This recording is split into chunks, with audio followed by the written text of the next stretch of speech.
Welcome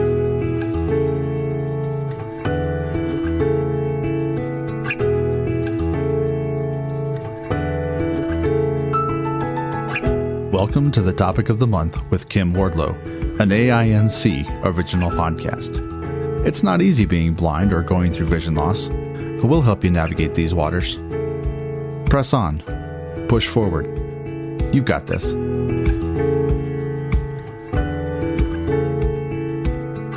Hello, and thank you for joining us for the Topic of the Month. I'm Kim Wardlow, your host. This program is brought to you by the Audio Information Network of Colorado. And we are back this week with Chris Peterson, the president and CEO of Penny Forward. And last week, we were talking about why financial planning is important and for those who are blind or have vision loss and might be receiving Social Security benefits, what that looks like if you're trying to move from those benefits into higher paying jobs as you advance through your career, and some of the things to take into consideration. And of course, one of those things is savings. So when we come back, we'll be talking to Chris about tips and tricks for saving money and adding to our retirement accounts for some of those things we talked about last week. If you want to retire early or take a job in the nonprofit sector. So we will be back again with Chris. This is Topic of the Month with Kim Wardlow. If you enjoy what you hear, please visit AIN Colorado for more shows, news, and articles read by our amazing staff and volunteers. If you have a question for Kim or would like to recommend a guest for future shows, please visit aincolorado.org/podcast-guest. Thanks for listening and enjoy.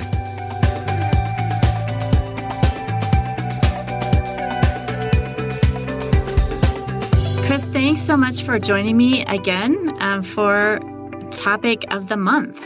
Thanks for having me back. I'm excited to be here. You know, one thing I didn't ask you about last week, and many of our listeners might not know where the name of your company came from, Penny Forward. And I just think it's so great because you're a guide dog user. Yeah, it's a fun story. So I am a guide dog user, and the name kind of comes from that. When I was trying to come up with a name for the website, I was reading a lot about financial guidance, and I really loved the idea of financial guidance. And I started to think about, like, what is a financial advisor doing for you, and how does that compare to what a guide dog does for you for mobility? And really, a financial advisor shouldn't be somebody that is telling you what to do. It should be somebody that is showing you the way and helping you find the way to whatever your financial goal is. And similarly, a guide dog isn't going to take you straight to your goal. You have to know a little bit and play a part in the process, but it helps you to find the way, and it helps you to avoid obstacles and be successful. So I really loved this idea of using mobility metaphors and guide dog metaphors and talking about financial guidance. And at some point, it just popped into my head, Penny would be a great name for a guide dog. And that's where the name came from.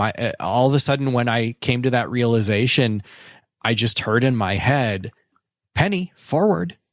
And that's the whole genesis of the name. And our logo is even a guide dog with an arrow pointing forward to kind of indicate that's how we came up with the idea for the name. Yeah. Well, I think that's just a very fun and interesting story of how you came up with your company name and logo. So I wanted you to share that with our listeners. So today I'm hoping that you will be able to give us some guidance on our journey, whatever our individual goals are. Usually savings is required to reach those goals, whatever they may be. And so many of us have difficulty trying to save or feel overwhelmed by savings.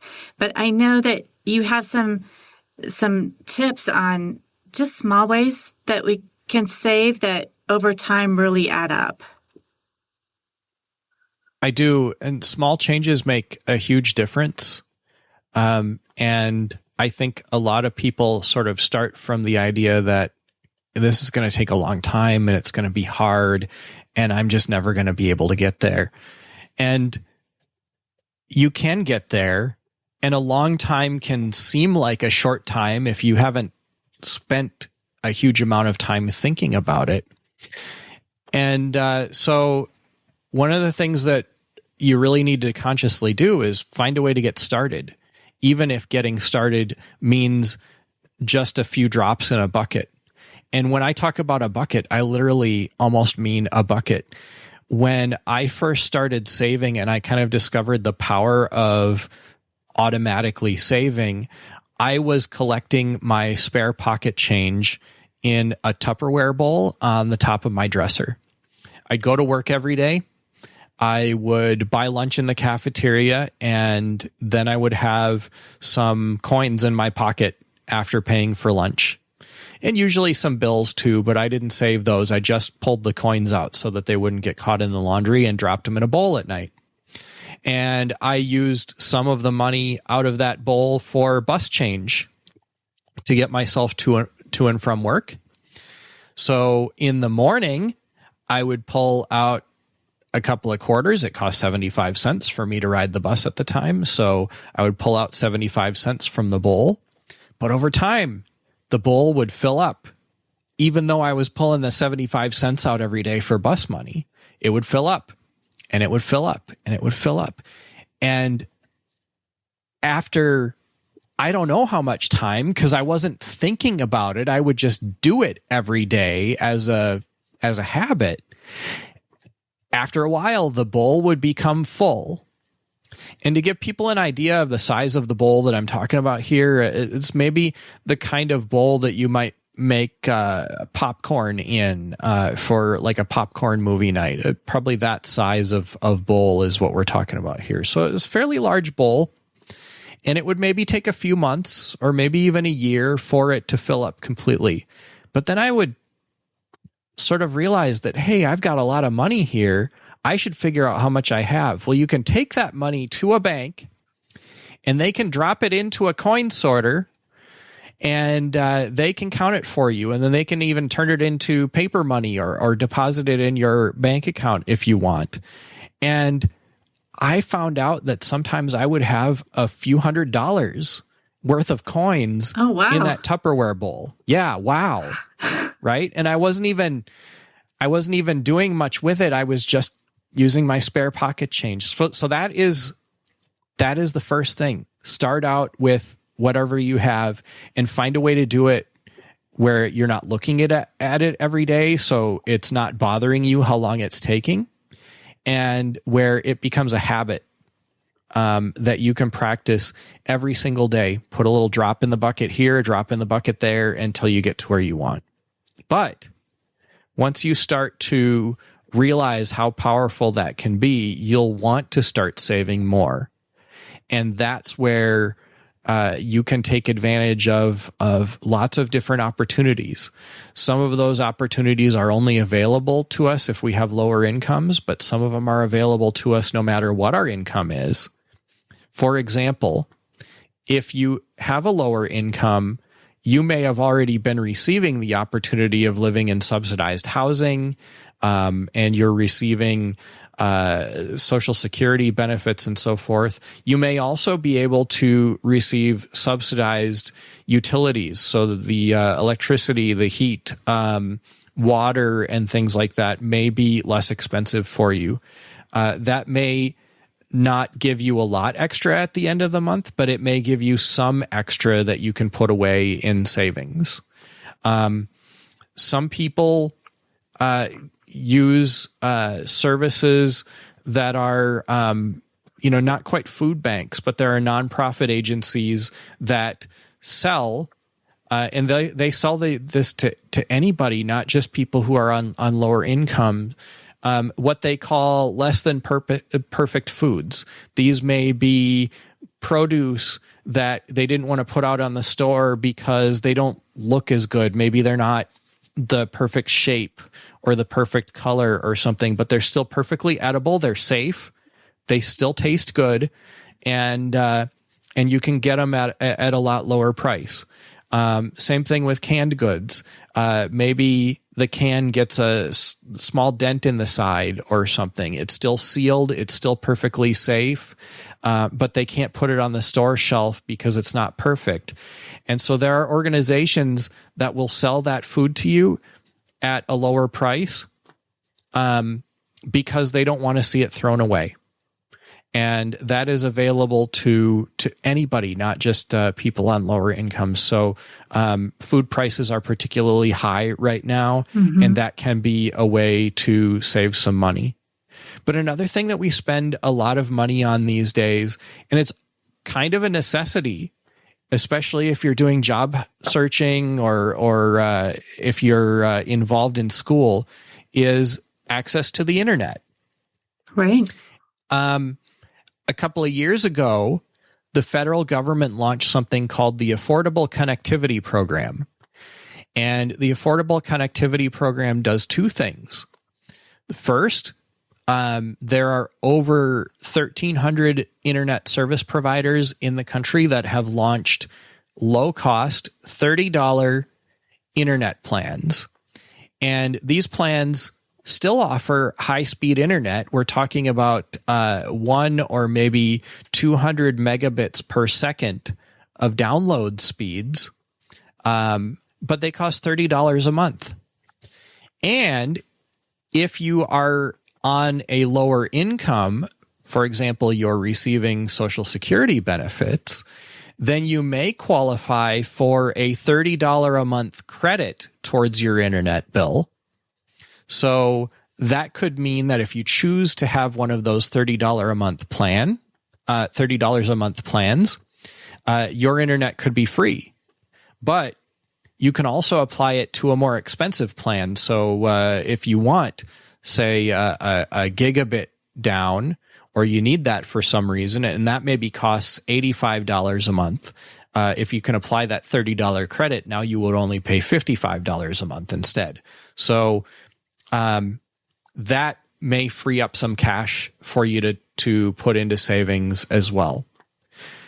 And then cell phones are getting to be kind of a necessity for most of us, and they're not only a necessity for communication, but as blind people, we use them for other things like GPS, being able to call transportation, either our paratransit service or Uber or Lyft, using accessible banking apps, all kinds of different things.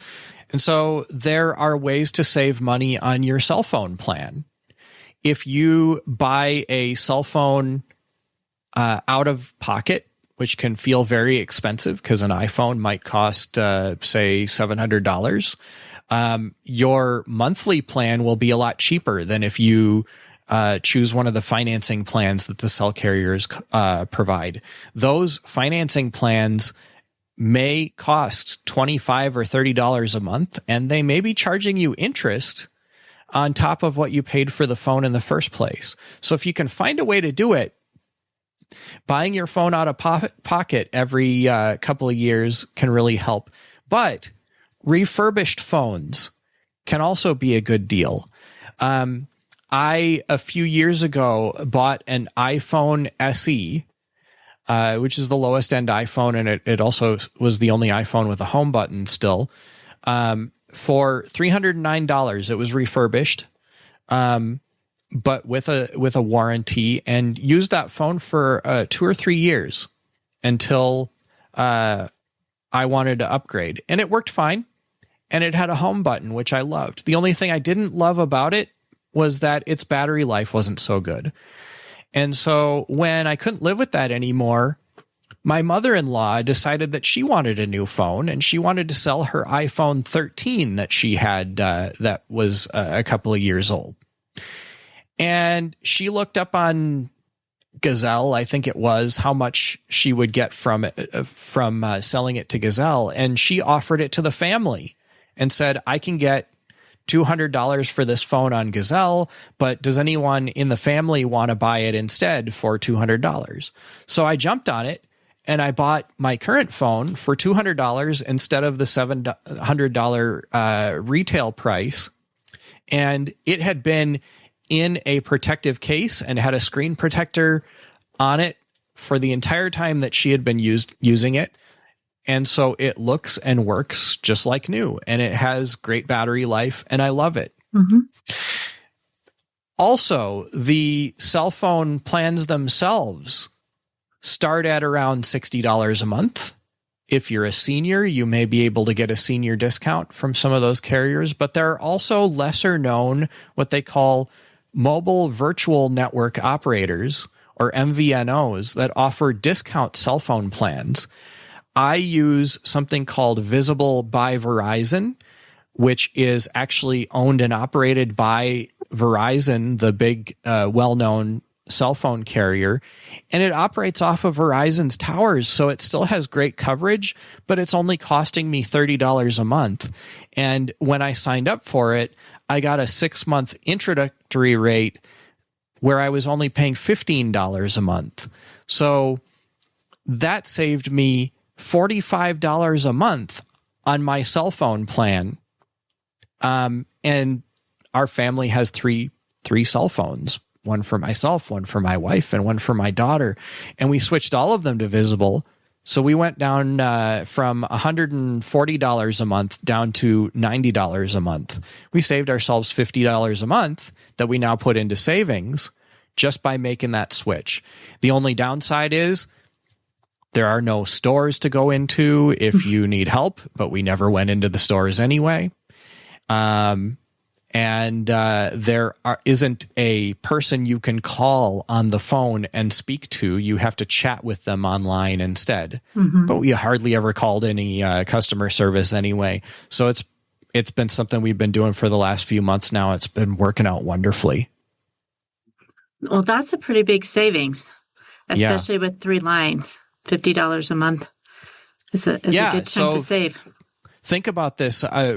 Just by us adopting these tips, our internet bill went from $85 a month down to $30 a month because we took advantage of that $30 a month plan.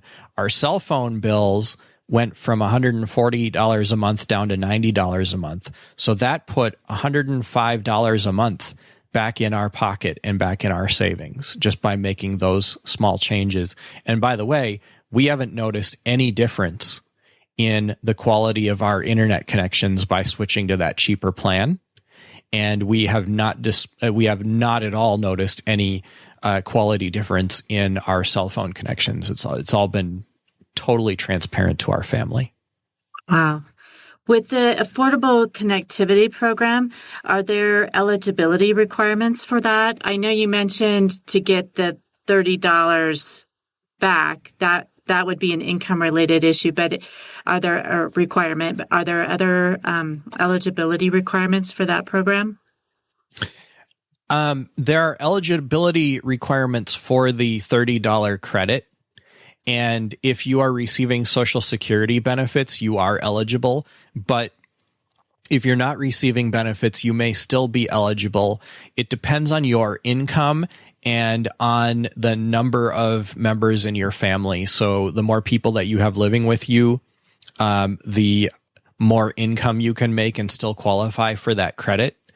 For a family of 4, it's something like $50,000 a year. But you can find that out by going to getinternet.gov, and they've got a nice eligibility table that they describe the income thresholds for. As far as those $30 a month plans go, it's really up to the provider. Some providers may not let you sign up for one of those plans unless you are eligible for the Affordable Connectivity Program, but I'm not eligible for that. And my internet provider let me sign up for a $30 a month plan anyway. So it's something you should check with your provider about, because even if you're not eligible for the credit, you still may be able to get a cheaper plan. And I've got a family of 4. We do a lot of streaming video in our house. I'm a podcaster. I'm an internet broadcaster. So we got a lot of stuff going on here, and we have not really noticed any degradation since we dropped down to that plan. Well, thanks for that information. And that's good to know. I think sometimes people are afraid that if they move to a cheaper plan like that, then all of a sudden they'll have more dropped calls, or their internet speed will go way down. So that's good to hear that didn't happen to you. Yeah. And there's little tips and tricks like that, no matter what you pay for. We sometimes are willing to pay for things like subscription services like Netflix that are very cheap. They maybe the Netflix plan is $15 a month, but if you're willing to sit through some ads, you might be able to drop down to a $9 a month plan, or in some cases a $7 a month plan, and save yourself some money. And that does cause a little bit of inconvenience, but it might be worth it, because that extra $5 a month, that's another drop in the bucket. And as I started out with, each drop in the bucket really does help. It's sometimes hard for people to believe that a little drop in the bucket like that is going to make such a big difference, but it will.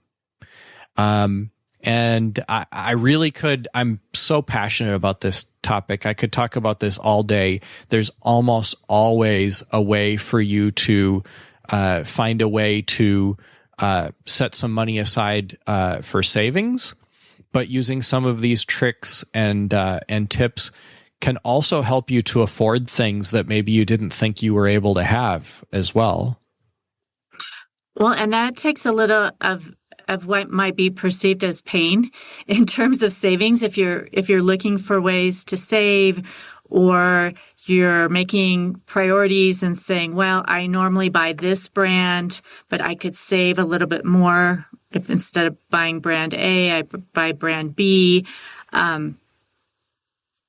Sometimes the process of trying to save and identify ways to save can maybe feel a little like giving something up, but the result may be that you're able to purchase or do something that you wouldn't have been able to otherwise. So I think that's a great kind of positive outlook to have, and something to look forward to when it can be easy to kind of get mired down and, okay, where can I save another 50 cents or $1 or $50?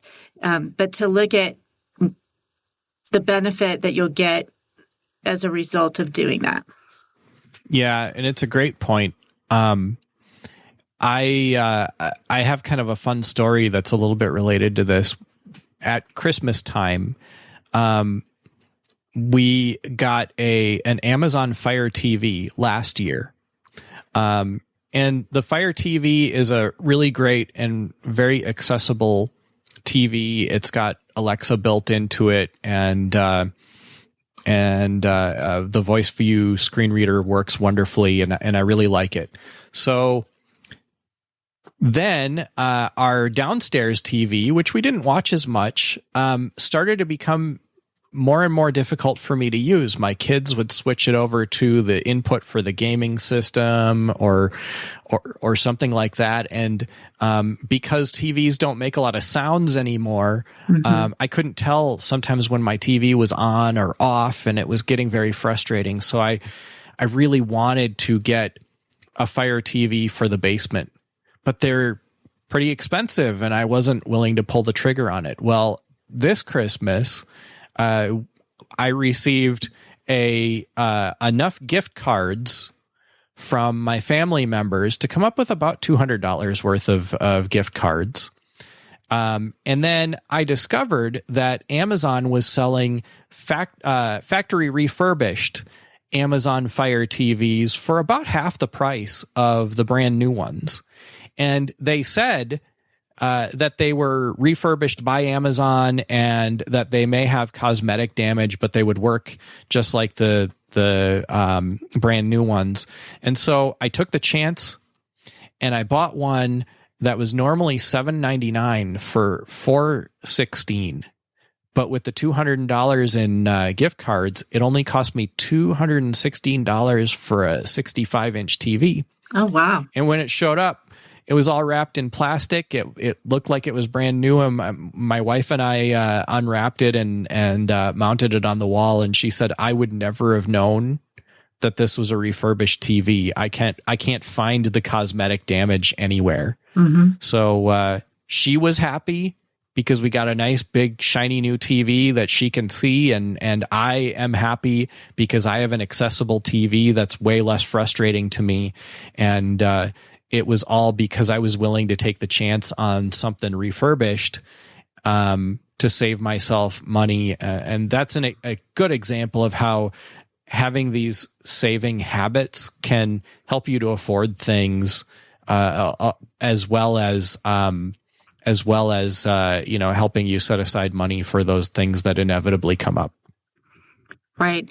Well, and I've found in my own personal experience, if I have some money set aside, then if there is something, like you said, the Fire TV, something that I have been wanting, but I'm not willing to pay that full price for, well, then if it does go on sale, and it's a great price, well, then I have the money to buy it instead of feeling like, oh, it's on sale, but I don't have money saved to buy it. So sometimes just having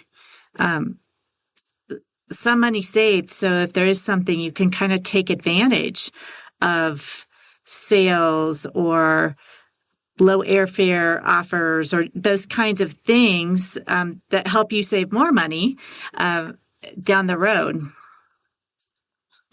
Absolutely. And that's why I sort of phrase it the way I do when I talk about saving for things that come up.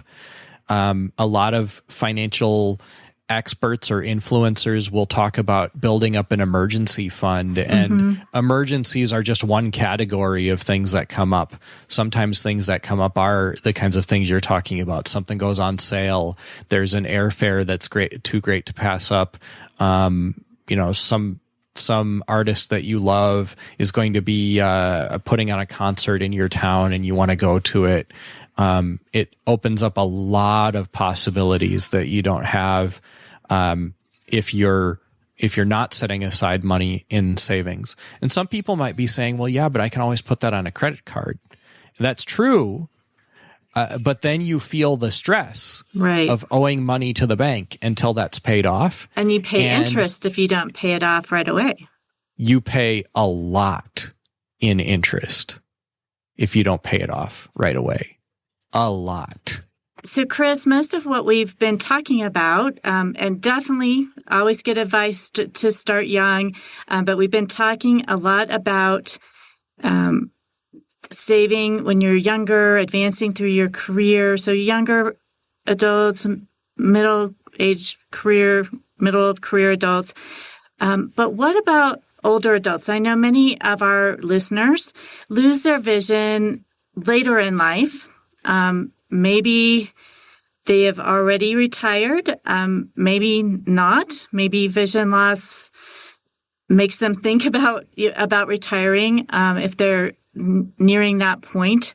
But some may already be retired and they're looking for ways to save. Certainly, you hope that there's some retirement savings there, but also Social Security doesn't always keep up with increased costs. So once your income isn't going up necessarily as fast as costs, what kind of advice or programs would you be able to offer for older adults? Well, so first of all, I would say that if you are an older adult that is finding yourself having trouble working because you're losing your vision, you should reach out to your state's Department for the Blind, Commission for the Blind, whatever they call it. They usually have a senior services unit or an older blind individuals unit that can help you to learn tips and tricks that may keep you in the workforce longer. And you may have discovered things already yourself. And it's also a good conversation to have with your employer, because you are entitled to keep your job as an older individual, and they should be able to offer you some reasonable accommodations, maybe alter the job a little bit to accommodate your vision. And so by learning tips and tricks for using less vision than you're used to, and by talking with your employer, you may be able to stay working longer. And that may inspire you to want to start putting away some in savings while you're still able to work, because it's never too late to do that, no matter what. But if you find yourself needing to retire and maybe start collecting Social Security benefits, it's important to make sure that the Social Security Administration knows that you're blind. There are special rules that apply to blind Americans. So you need to make sure that you make that clear to the Social Security Administration. It will alter the amount of benefits that you could receive, and it will also alter the amount of countable income that you may be able to receive while you're collecting benefits. In other words, you may be able to work a part-time job and also receive Social Security benefits to sort of bridge the gap until you want to go into full retirement. Also, if you are blind, you can take a larger standard deduction when you file your taxes. And if you are blind and over 65, you can take an even larger standard deduction. So that can lower your tax bill at the same time. Many states allow you to reduce your property taxes if you're blind. So go into your county assessor's office and fill out the paperwork for that. That can help to save you money on your house payment as well. And you may find that your life changes some as you lose vision. If you stop driving, perhaps you might be able to make some money off of selling your car. And you may find that walking places keeps you more physically fit, keeps you happy, and also saves you a bunch of money. Or public transportation, though it is less convenient than a car, can still be enjoyable to take and can be a lot less expensive than owning a car. Just as our lives change as we get older, we also have different needs and wants out of where we live.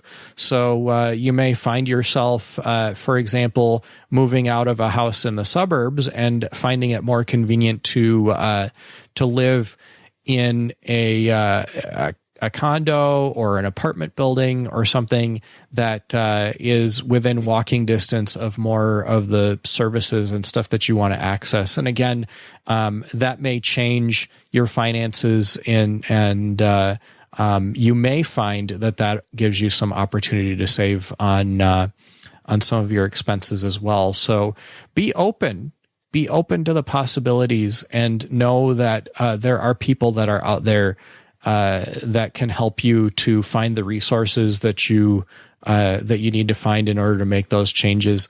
A really great place to start, by the way, is APH's visionaware.org. It's a really good website for anybody that's newly experiencing vision loss and isn't quite sure where to go. And you had also mentioned that there was a webinar coming up that might be of interest to older adults. Yeah, thank you. The National Research and Training Center at Mississippi State University is doing a webinar for professionals working with older blind individuals sometime in April. And I don't have the details for how to go and register for it, unfortunately, but I can look those up and get them to you so we can put them in the show notes. Sure. but that will be in April, and it will be a video webinar, and we'll be talking about older blind individuals and their finances for about an hour.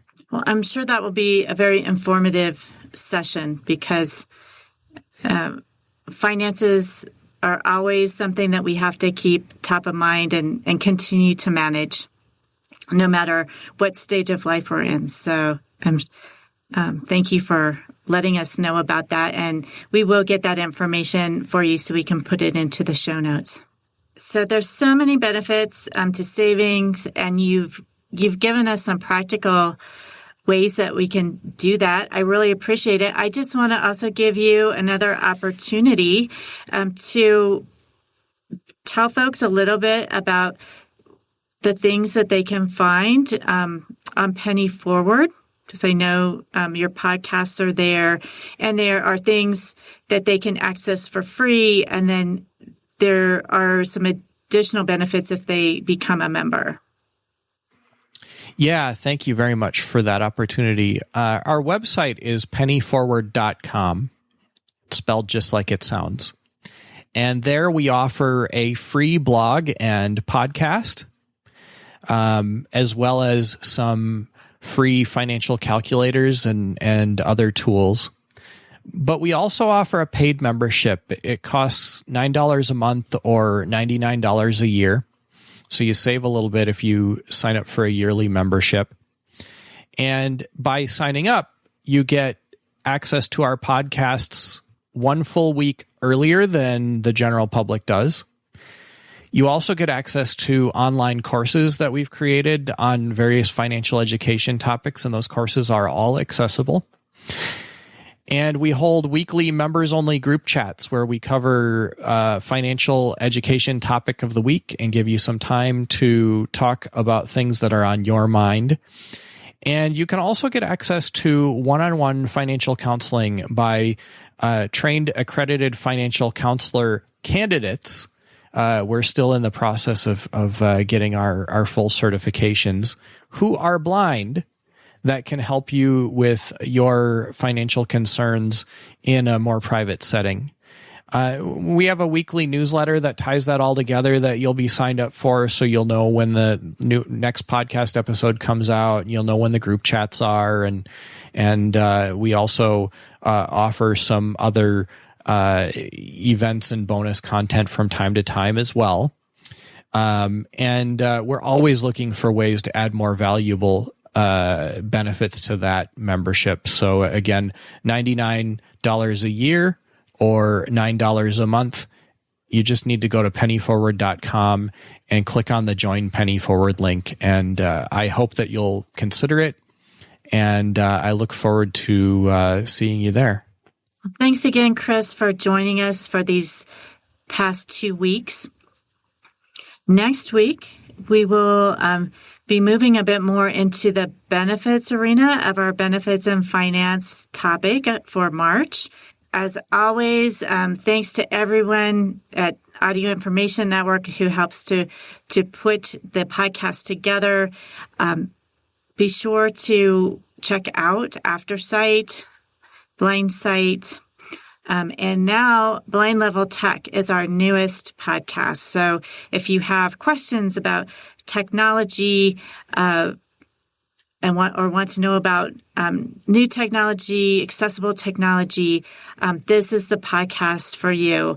And Jonathan Price and Evan Starnes, who are both members of the AINC staff, will host that podcast, and I think it will be really fun podcast for everyone to listen to. So that has just launched in the last week. So thank you for joining us. And if you want to check out more of Audio Information Network of Colorado services, you can also do that on our website, which is aincolorado.org. See you next week.